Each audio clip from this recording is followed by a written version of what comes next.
Hello students, this is Rajindra coaching classes and I am your maths teacher. आज बच्चों हम लोग एक्सरसाइज 8.4 का क्वेश्चन नंबर 5 का फर्स्ट पार्ट सॉल्व करने जा रहे हैं। जैसा कि आप लोगों को पता है, जो आइडेंटिटीज़ हैं ट्रिग्नोमेट्री वाली, इसमें अगर स्क्वायर वाली टर्म है तो आपको स्क्वायर वाली आइडेंटिटीज़ का यूज़ करना है, अगर नॉन स्क्वायर टर्म्स हैं तो नॉन स्क्वायर आइडेंटिटीज़ का यूज़ करना है। ठीक है, फर्स्ट क्वेश्चन क्या, cosec theta minus cot theta का whole square is equals to 1 minus cos theta upon 1 plus cos theta. बच्चों, ये क्वेश्चन सॉल्व करने के लिए कोई एक स्पेसिफिक एक पर्टिकुलर मेथड नहीं है कि आप लोगों ने LHS ही सॉल्व करना है या फिर आप लोगों ने RHS ही सॉल्व करना है। आपको आइडेंटिटीज़ माइंड में रखते हुए चाहे LHS सॉल्व करो, RHS सॉल्व करो, लेकिन हाँ, दोनों टर्म्स LHS और RHS को एक इक्वलिटी पे लाके छोड़ना है कि दोनों टर्म्स सॉल्व करके इक्वल आए। ठीक है, चलो क्वेश्चन स्टार्ट करते हैं। जैसे मैंने कहा कि पहले नॉन स्क्वायर वाले टर्म्स हैं तो मैं इसमें आइडेंटिटीज़ कौन सी यूज़ करूँगी, नॉन स्क्वायर यूज़ करूँगी। हाँ, ये है लेकिन ये होल स्क्वायर है, लेकिन टर्म्स ध्यान से देखो नॉन स्क्वायर है। ओके, तो कॉसेक को मैं क्या लिख सकती हूँ, 1 upon sine theta, minus cot theta को cos theta upon sine theta. ठीक है, होल स्क्वायर में एज इट इज़ रखूँगी, ये मैं लिखना भूल गई, पहले मैं LHS सॉल्व कर रही हूँ। Okay, then 1 upon sine theta minus cos theta upon sine theta का होल स्क्वायर। उसके बाद क्या, ये दोनों के दोनों रैशनल नंबर्स हैं और रैशनल नंबर्स में जैसे हमें पता है एडिशन और सब्ट्रैक्शन करते हुए हमें क्या लेना होता है, पहले LCM। तो दोनों ही डिनोमिनेटर्स में साइन थीटा है जो कि सेम टर्म्स हैं, तो इसका LCM क्या होगा, सेम नंबर ही होगा, साइन थीटा। ओके, और ऊपर न्यूमिनेटर में 1 minus cos theta as it is आ जाएगा। होल स्क्वायर भी ऐसे ही है। अब देखो, ये टर्म है दोनों 1 minus cos theta upon sine theta का होल स्क्वायर है, तो क्या मैं स्क्वायर को ब्रेक कर सकती हूँ? हाँ, मैं कर सकती हूँ, क्योंकि ये दोनों का ही है स्क्वायर ना। तो 1 माइनस कॉस थीटा का स्क्वायर मैंने ऊपर न्यूमिनेटर का स्क्वायर अलग कर लिया और डिनोमिनेटर का स्क्वायर अलग कर लिया। ठीक है, अब 1 माइनस कॉस थीटा का होल स्क्वायर, यानी मैं इसे दो बार लिख सकती हूँ। जैसे अगर आपके पास में है 2 का स्क्वायर तो आप उसे दो बार लिख सकते हो, 2 इंटू 2।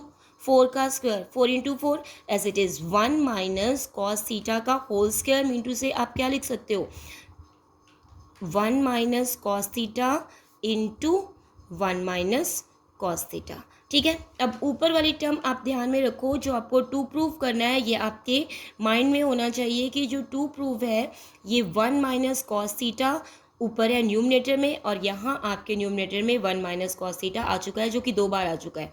अब डिनोमिनेटर को सॉल्व करना शुरू करो। डिनोमिनेटर में क्या है, साइन स्क्वायर थीटा।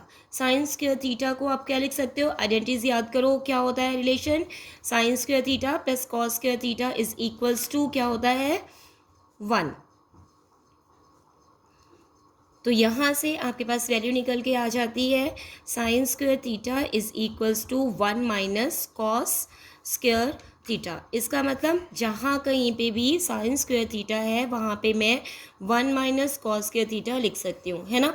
तो यहाँ पे डिनोमिनेटर में साइन स्क्वायर थीटा की जगह मैं क्या लिखूँगी, 1 माइनस कॉस स्क्वायर थीटा। बस ये ही आइडेंटिटीज़ है जो कि आपको माइंड में रखते हुए पूरा का पूरा चैप्टर सॉल्व करना है। ठीक है, तो 1 माइनस कॉस थीटा और 1 माइनस कॉस थीटा दो टर्म्स हैं, इनको मैं एज इट इज़ न्यूमिनेटर में दोबारा लिख लूँगी और डिनोमिनेटर को मैं अब सॉल्व करने की कोशिश करूँगी ताकि मेरा LHS RHS के इक्वल आ जाए। ठीक है, तो 1 माइनस कॉस स्क्वायर थीटा। ठीक, अब अगर मैं इसे ऐसे लिख लूँ, देखो 1 का मैंने स्क्वायर कर दिया तो इस बात से कोई फ़र्क पड़ा नहीं पड़ा ना, क्योंकि 1 का स्क्वायर तो 1 रहने वाला है। लेकिन हाँ, अगर कोई फ़र्क पड़ा तो क्या, कि यहाँ पे आइडेंटिटी लग सकती है, कौन सी, a square minus b square. Okay, तो a square minus b square is equals to a minus b and a plus b. A square minus b square is equals to a minus b and a plus b. अब इस identity को use करते हुए मैं 1 minus cos square theta को क्या कर दूंगी, 1 माइनस कॉस थीटा और 1 प्लस कॉस थीटा। अब 1 minus cos theta, 1 minus cos theta, देखो दोनों टर्म्स मल्टीप्लाई में होनी चाहिए तो ही कट होगा, प्लस माइनस वाले टर्म्स को कट नहीं करना। 1 minus cos theta 1 minus cos theta के साथ मल्टीप्लाई में है, नीचे डिनोमिनेटर में 1 माइनस कॉस थीटा के साथ में 1 प्लस कॉस थीटा मल्टीप्लाई में है तो ही ये कटिंग होगी। 1 minus cos theta whole term 1 minus cos theta के साथ में कट हो गई। यहाँ पे रिमेनिंग क्या रह गया हमारे पास में, 1 minus cos theta upon 1 plus cos theta. ये क्या है, यही हमारा RHS है। सो हमारा जो LHS है वो RHS के इक्वल आ गया, LHS is equals to RHS, hence proved. I repeat the question, देखो एक बार ध्यान से, दोबारा देखो क्वेश्चन। ये एक्सरसाइज 8.4 का फिफ्थ क्वेश्चन का first part, cosec theta minus cot theta का होल स्क्वायर।